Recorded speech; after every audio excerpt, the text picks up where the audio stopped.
오늘 말씀은 요한복음 20장 24절에서 29절 말씀으로 믿는 자가 되라 라는 말씀의 제목으로 함께 말씀을 나누겠습니다. 오늘 이곳에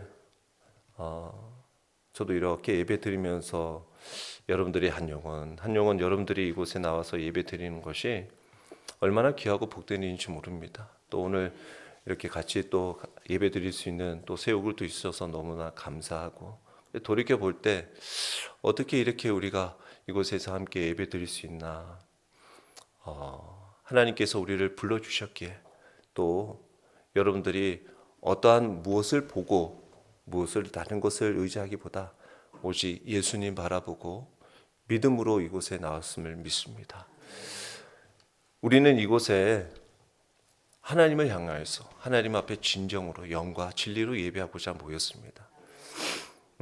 어떤 분들이 여기에 오기에는 또 오르막이고 또 먼 곳이고 이곳에도 교회가 있나 싶을 수도 있지만, 이곳도 하나님께서 함께 하시는 자리고 은혜의 자리인 줄 믿습니다. 그래서 여러분들이 정말 오늘 또 이렇게 믿음으로 오늘 이 고백이 우리의 말씀, 하나님의 말씀으로 받아들였으면 좋겠다라는 생각합니다. 우리가 앞서 경기 연회가 있었고 거기에 은퇴하시는 목사님들도 있는데, 이제 은퇴하시는 목사님, 이제 정년으로 은퇴하시기에 이제 70세 은퇴하시는 목사님들이죠. 목사님들이 이렇게 후배 목사님들한테 이야기를 해주시는데, 요새 젊은 목사님들은 이렇게 영적으로 이렇게 좀 이렇게 믿음이 좀 약한 것 같다. 이렇게 더 하나님 의지하면 좋겠다라고 이제 후배 목사님들한테 얘기를 해주시는 거예요. 우리는 거기에 좀 웃음으로 미소로 화답하면서 한편으로는, 그렇지, 정말 내가 믿음이 있나? 내가 믿음 가지고 목회하고 있나? 그리고 내가 본이 되고 있나? 믿음에 그런 마음들을 가지게 됐습니다. 그런 가운데 오늘 이 말씀을 보면서 더더욱 저에게 또 다가오는 말씀이기도 했습니다. 우리는 사실 보는 것에 굉장히 영향을 끼칩니다. 여러분들이 저를 보면 굉장히 젊어 보일 수도 있습니다. 여러분들 진지하게 받아라고 하는 얘기는 아니고, 제가 어디 가도 굉장히 젊게 많이 봅니다. 그래서 되게 전도를 하면 되게 뭐 젊은 전도사가 와서 전도하나 이렇게 생각합니다. 근데 제가 왜 젊음의 비결이 왜 젊나 이 생각을 했더니, 이번에 그 연회 때 선배, 저희 한 학번 선배인 목사님을 졸업하고 한 20년 만에 그 연회에서 본 겁니다. 같은 연회가 아니었고 그분은 저쪽 강릉에서 목회를 하시는데 마침 목사 안수 보좌로 여기 경기연회에 오셨고, 그래서 서로 보니까 그 형님도 이제 뭐 형님이죠. 저한테는 이제 선배였으니까 목사님인데 머리가 희끗희끗해서 솔직히 저는 좀 못 알아봤습니다. 못 알아보고 하고 거기도 하면서 마치 드라마의 장면처럼 이렇게 만났는데, 좀 죄송하기는 이름도 솔직히 떠오르지 않았습니다. 근데 그 선배 목사님하고 얘기를 하다 보니까 내 젊은 아직까지 젊은 그 비결이 뭐냐 했더니 그분이 하는 말이, 야, 너는 학교 때나 지금은 머리 스타일이 똑같냐? 어떻게 헤어스타일이 똑같다라는 겁니다. 20년 전 동안 제가 이 헤어스타일을 고수하고 있었구나. 그래서 제가 젊은 비결이 이 머리 스타일을 바꾸지 않아서 그런가? 이런 생각을 좀 하게 되었습니다. 여하튼 그러면서 보여지는 게 다가 아닙니다. 저도 결코 적은 나이가 아닙니다. 제가 말씀을 드리고자 하는 것은, 우리가 사람들은 보려고 하는 것을, 또 보고 믿으려고 하는 것을 굉장히 중요하게 생각합니다. 오늘 도마와 같이 말입니다. 근데 아시다시피 여러분들 착시 현상이라는 거 들어보셨습니까? 눈으로 보는 건데 실제로 다르게 보이는 현상들을 말하는 겁니다. 빛, 색깔, 형태, 패턴, 주변의 환경들로 인해서 뇌에서 잘못 해석을 해서 보게 되어지는 겁니다. 그래서 대표적인 착시 형상들이 있습니다. 뮬러 라이어 착시라고 해서 여러분들이 간혹 TV나 매체를 통해서 보셨을 건데, 동일한 선인데 바깥쪽으로 이렇게 표시가 되어 있는 것과 안쪽으로 이렇게 표시가 되어 있는 이 화살표 모양에 따라서 바깥쪽으로 표시가 되어 있는 것들은 좀 왠지 넓어 보이고 쪽으로 되면 짧아 보이고 뭐 이런 식으로 착시 현상을 일으킬 때가 있습니다. 그리고 에임스 방이라는 그 방이라는 곳이 있는데 똑같은 그런 모습의 방인 것 같은데 어떤 사람은 되게 커 보이고 어떤 사람은 되게 작아 보이고 근데 실제적으로는 방이 기울어져서 이렇게 원근감이 있는데 보이기는 우리가 같은 공간에 크고 작은 모습으로 보이기도 하고 또 루빈의 꽃병이라는 것도 있습니다. 루빈의 꽃병은 이제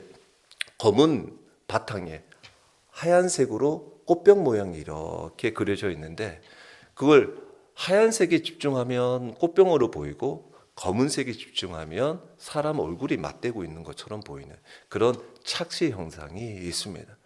근데 이 착시 형상의 공통점이 뭐냐면 뇌의 고정관념으로 인해서 일어난다라는 겁니다. 뇌의 고정관념.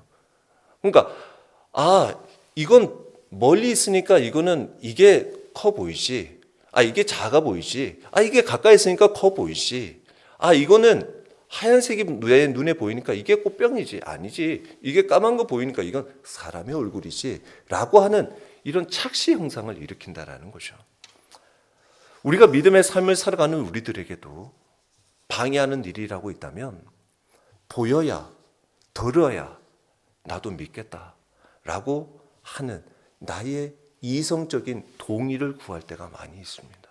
머리의 생각이 이해가 되어야지 믿어져야지 납득이 돼야지 가지라고 한단 말이죠. 근데 시상 예수 그리스도의 부활은 우리 인간의 생각으로 납득되지 않으나 그 부활은 우리가 온전히 주님께서 역사적인 사건으로 일어난 일이었습니다. 그리고 그것이 실제적으로 제자들에게 나타나다라는 것입니다. 어떤 사람이 하늘을 쳐다봅니다. 하늘을 보니까 별이 보이지 않는 거예요. 깜깜한 어두운 밤에 별이 안 보이니 별이 없다라고 얘기를 합니다. 그런데 어떤 사람이 망원경을 가지고 한번 봐라. 저기 지금 짙어서 어두워서 좀 보이지 않을 뿐이지 망원경을 한번 봐라 라고 했더니 망원경을 통해서 보니까 하늘에 수 없는 별들이 많이 있는 겁니다. 우리도 눈에 보이지 않는다고 해서 없는 것이 아니죠. 하나님의 존재, 부활의 능력은 때로 우리 눈에는 보이지 않아도 믿음이라는 망원경을 통해서 우리는 그분을 분명하게 볼 수 있을 줄 믿습니다. 그래서 오늘도 여러분들이 이곳, 이 예배의 자리 믿음으로 주님을 바라볼 때 오늘 주님께서 만나주시고 또한 여러분들의 삶에 항상 함께 하실 줄 믿습니다. 우리가 신앙의 여정을 살아감에 있어서 때로는 의심이 찾아옵니다. 기도에도 응답이 없어요.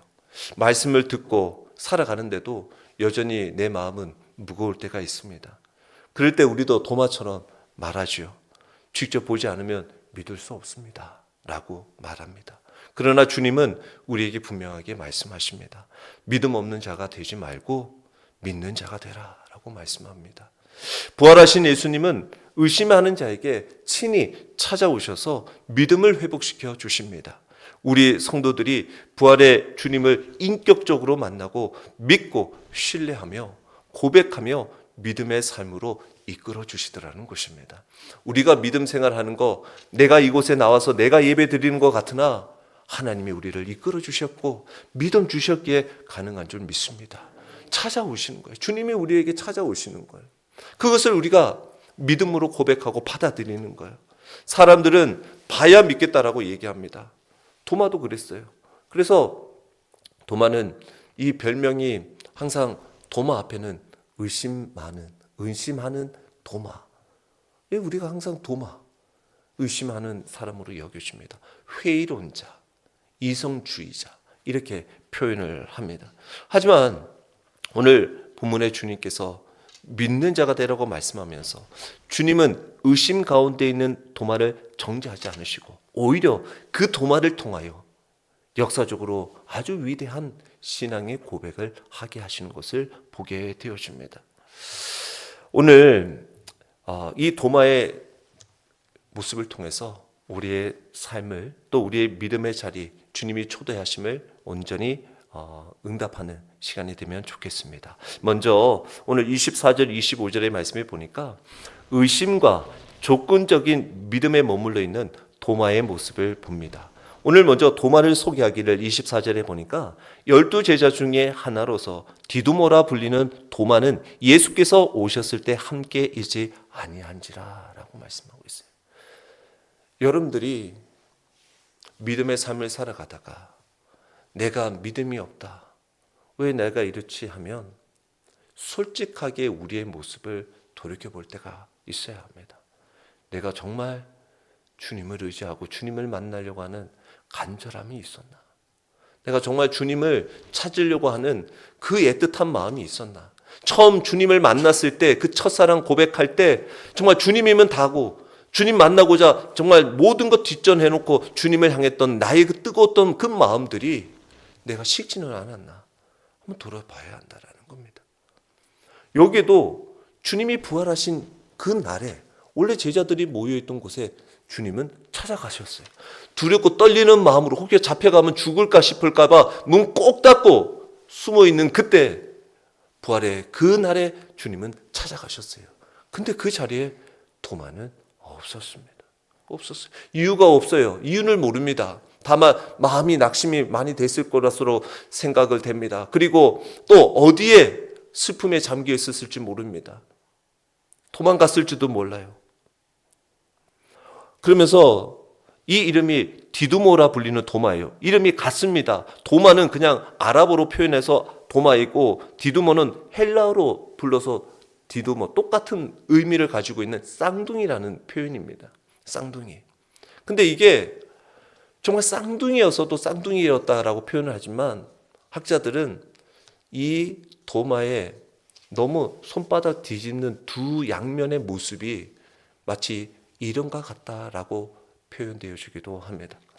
믿음이 있는 것 같던 도마, 열정적이었던 도마였던 것 같은데 전혀 믿음이 없어 보이는 말을 하는 양면의 둘의 모습이 있는 도마. 그래서 도마 이름이 마치 그의 행동을 믿음을 반영하는 듯 보여지기도 합니다. 그런 그가 예수님이 찾아오셨을 때 함께 있지 못했다, 부재했다. 부활하신 주님이 처음 제자들에게 나타나셨을 때 그 공동체 밖에 있었다라는 겁니다. 그만큼 부활의 기쁨을 놓쳤다라는 겁니다. 우리도 우리에게 주시는 주님의 기쁨을 꼭 사모하고 그 기쁨의 자리, 하나님의 은혜의 자리, 예배의 자리를 나가야 될 줄 믿습니다. 우리가 어디에서 주님을 만나고 어디에서 하나님 앞에 주시는 기쁨을 얻을 수 있겠습니까? 바로 이 예배의 자리, 기도의 자리가 될 줄 믿습니다. 그리고 다른 제자들이 고백을 합니다. 부활의 주님을 만난 자들이 늘 고백하고 말씀하는 것이 내가 주님을 봤다라는 겁니다. 마리아도 부활하신 주님을 만났을 때 내가 주님을 보았다. 부활하신 주님을 만난 제자들 역시 도마에게 우리가 주님을 보았다. 부활하신 주님을 보았다라고 증언합니다. 그러자 도마는 내 눈으로 보지 않고는 내 손으로 만져보지 않고는 믿지 않겠다라고 이야기를 합니다. 도마의 문제는 단순한 의심이 아니라 내 기준을 고집하고 있는 것입니다. 우리도 신앙생활 하며 있어서 주님의 말씀, 공동체의 증언보다요 내 경험을 더 주장하려고 할 때가 많이 있습니다. 아무개 이거 같이 합시다. 아니야, 이게 맞아 라고 고집 피울 때가 있단 말이에요. 나도 이거 나 알아, 이거 봐야지, 나도 똑같이 내 경험들도 소중한데 왜 내 의견을 왜 따라주지 않아? 라고 얘기할 때가 있단 말입니다. 근데 이게 사실 우리가 하나님의 말씀보다 나의 경험, 내 감정을 더 앞세우려고 할 때가 많다라는 것입니다. 우리가 신앙생활 할 때에도 믿음 생활할 때에도 하나님을 꼭 붙들고 하나님을 의지하는 자에게는 먼저 하나님의 말씀, 주님의 말씀을 귀 기울이는 자가 되어야 될 줄 믿습니다. 도마는 제자들이 부활하신 예수님을 만났다 해도 믿어지지 않고 믿지 못했습니다. 보아야 믿겠다라고 말씀합니다. 인간적인 생각이었습니다. 하나님을 제한하는 방식이었습니다. 믿지 않겠다라는 것은 이중적인 부정적인 단어입니다. 아주 강한 불신을 나타내고 있었습니다. 우리도 신앙생활 할 때 비슷한 모습을 보일 때가 있어요. 우리도 같이 전도하는 목사님도 그런 거죠. 우리도 전도를 하고 열심히 하는데 하나님께서 분명히 우리가 믿음 가지고 나아가는데 뭔가 그때그때마다 보여주셔야지. 보여주시면 좋겠는데 이게 맞는 길이다, 너 잘하고 있다라고 보여주셔야 되는데 이게 보여주지가 않는 것 같으니까 이게 맞는지 불안한 겁니다. 그래서 우리도 기도에 응답이 있어야지. 근데 저는 기도에 응답이 없다고 말할 수가 없습니다. 저는 여러분들의 매 순간 이 자리에 오시는 거 보면 저희 다 기도의 응답입니다. 여러분들이 다 기도의 응답이에요. 상황이 나아져야지 신뢰를 한다라고 얘기를 합니다. 지금 내 환경이 이 상태에서 좀 나아져야지 내가 주님을 믿지 라고 얘기를 합니다. 그래서 도마가 믿기 위해 증거가 필요합니다라고 얘기했던 것처럼 오늘날 많은 사람들도 보여달라는 겁니다. 과학적인 증거, 감정적인 나의 뭔가 체험, 상황적인 응답을 요구합니다. 그러나 진짜 믿음은 보지 못해도 하나님의 말씀을 신뢰하는 겁니다. 주님은 우리의 연약함을 알고 기다리십니다. 너 그래, 그 자리에 있어? 그래, 알겠어. 그래도 내가 기다려줄게. 기다리고 불러주시는 거예요. 그래서 의심으로 우리가 살아감에 있어서 하나님 주님께서는요, 무작정 막 광신적으로 믿는 것보다 믿음의 이 의심의 자리에서 믿음의 반대의 자리로 가기보다 오히려 믿음을 향하는 디딤돌, 과도기가 되어지기를 원하고 계셔요. 우리도 확신이 안 될 수 있어요. 기도하면 하나님 응답이 줄까? 멈추지 않습니다. 기도를 멈추지 않아요. 그러면서 내가 이 상황이 정말 나아질까? 포기하지 않습니다. 그리고 믿음의 자리로 나아가는 거예요.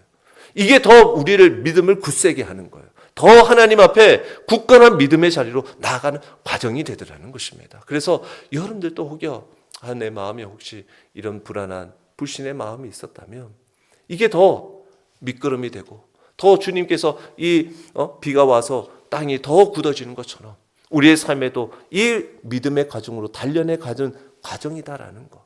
그래서 이것은 부활하신 주님을 만날 때 비로소 우리는 가능하게 될 줄 믿습니다. 그래서 부활하신 주님, 그 부활하신 주님을 꼭 붙들어야 돼요.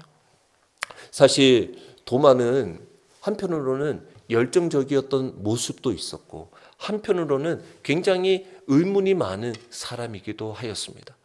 요한복음에서만 유독 도마의 이야기가 몇 번 나옵니다. 도마가 다른 데서는 거론이 거의 안 됩니다.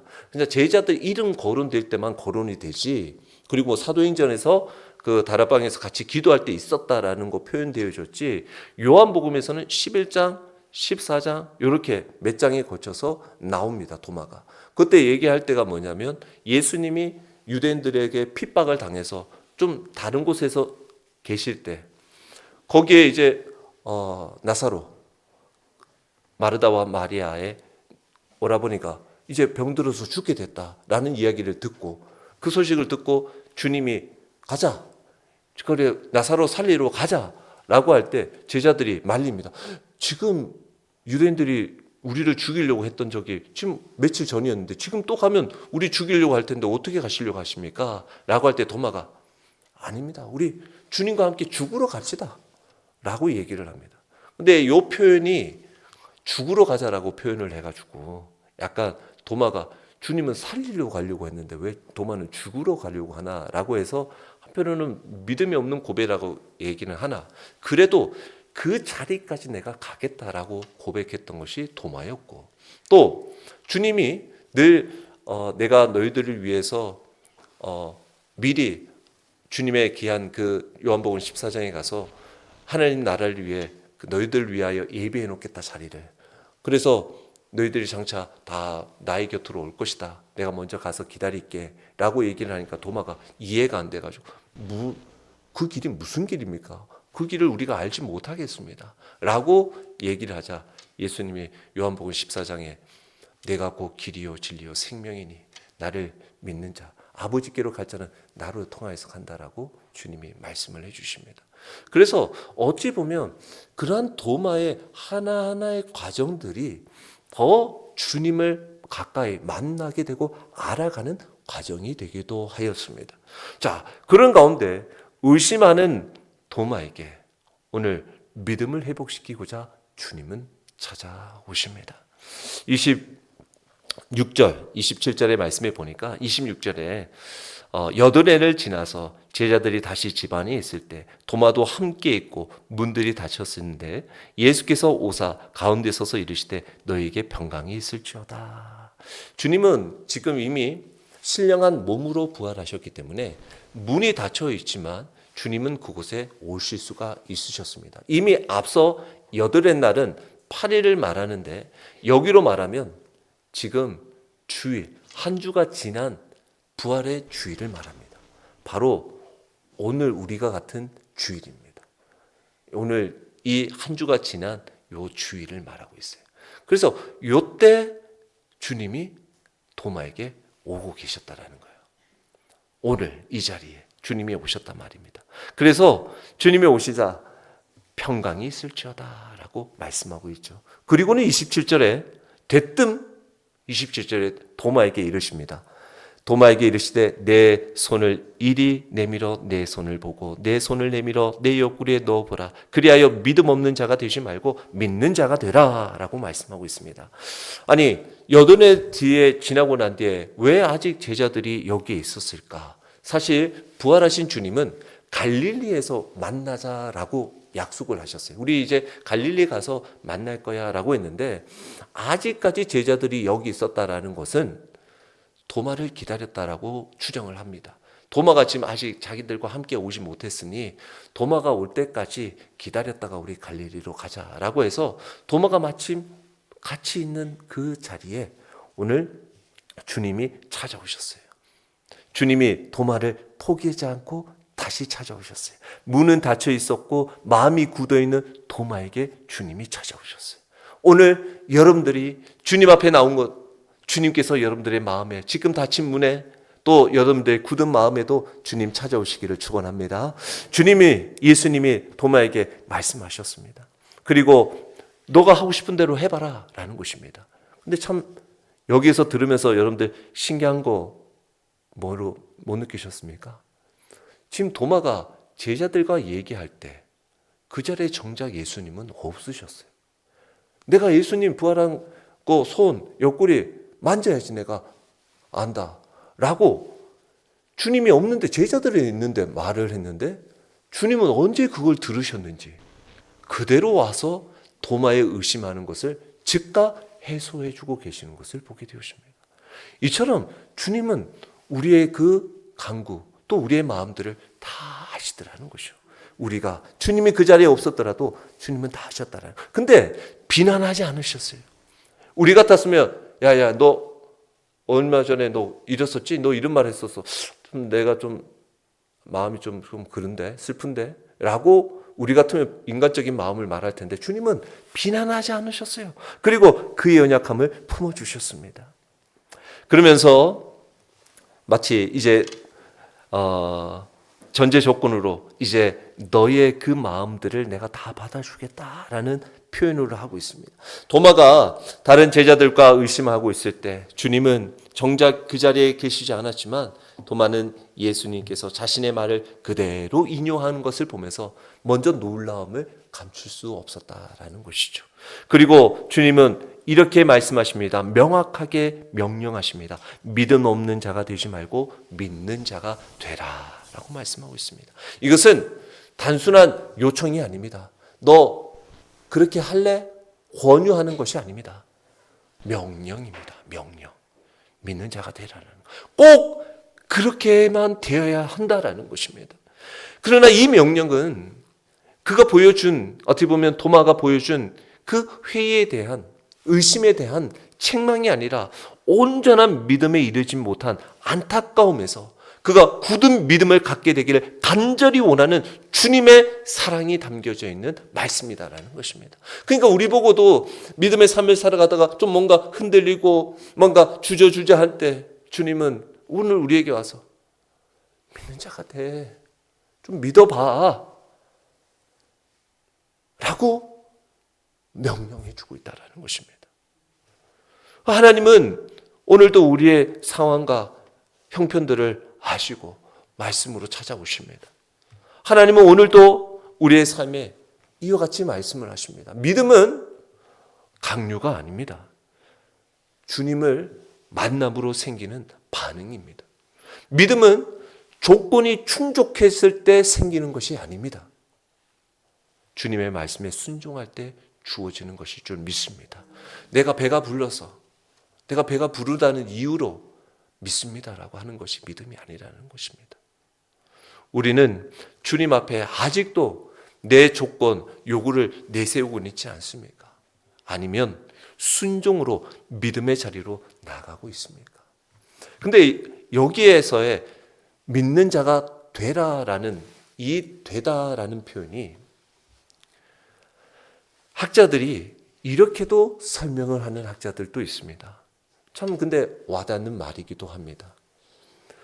믿음의 사람이 되라라는 것이 네 자신을 보이다라는 표현으로도 된다라는 겁니다. 즉 믿는 자가 되라라는 것은 네 믿음을 보이라라고도 바꿀 수 있다라는 겁니다. 이런 해석이 의미가 있는 이유는 참다운 믿음을 가진 자는 그 믿음의 참됨을 내어 보일 수 있기 때문이다라는 겁니다. 여러분들이 오늘 예수 그리스도를 믿는 믿음의 표현들이 뭡니까?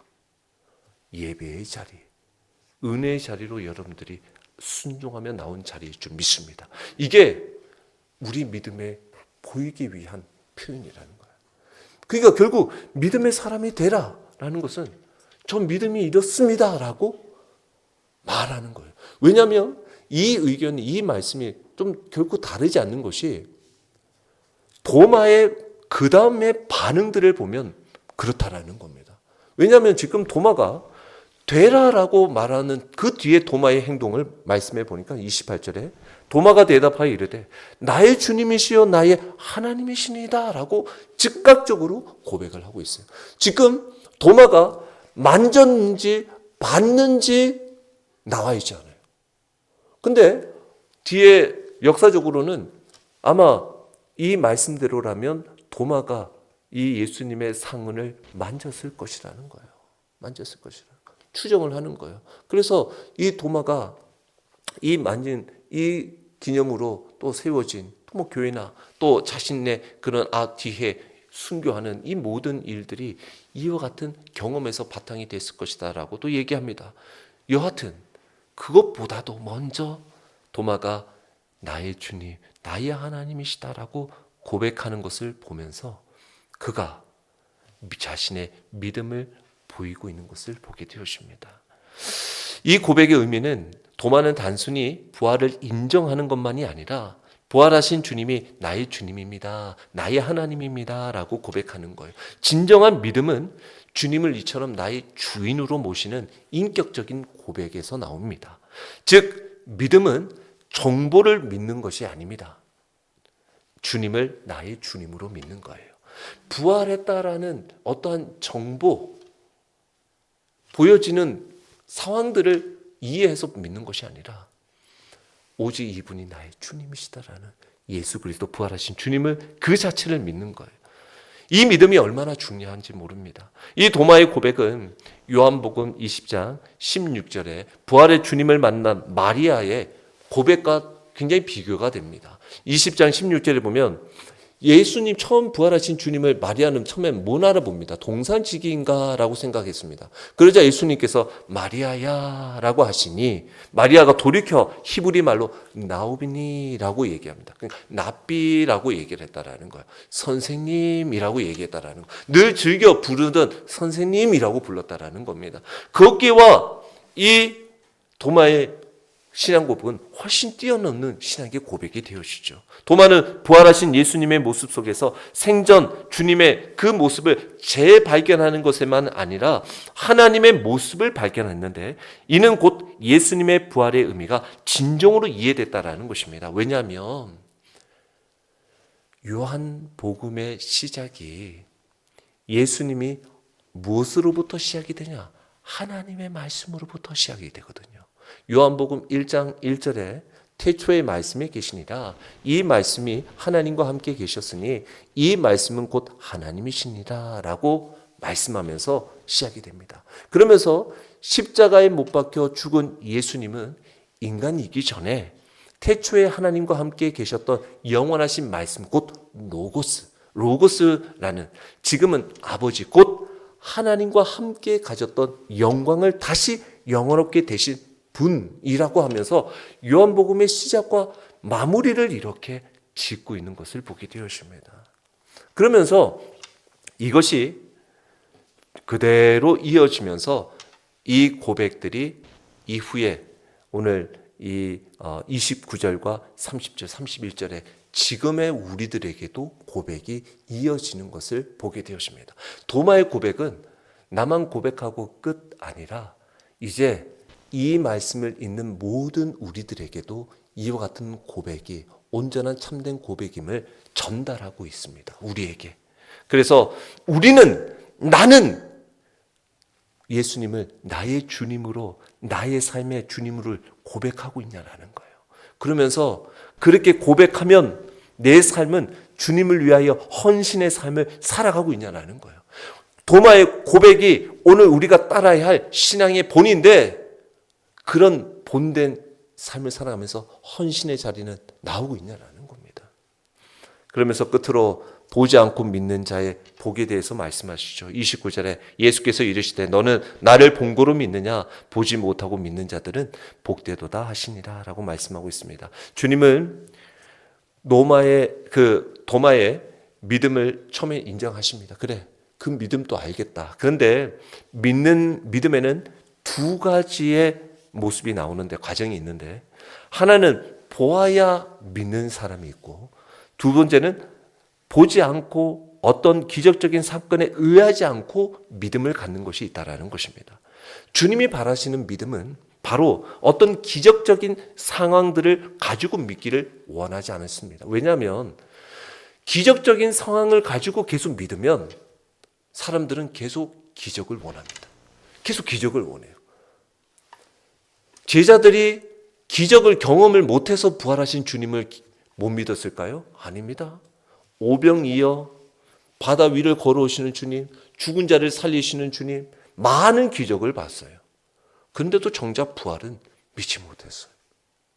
기적이 그들을 믿음으로 이끈 것이 아닙니다. 부활하신 주님이 그들을 믿음으로 이끈 거예요.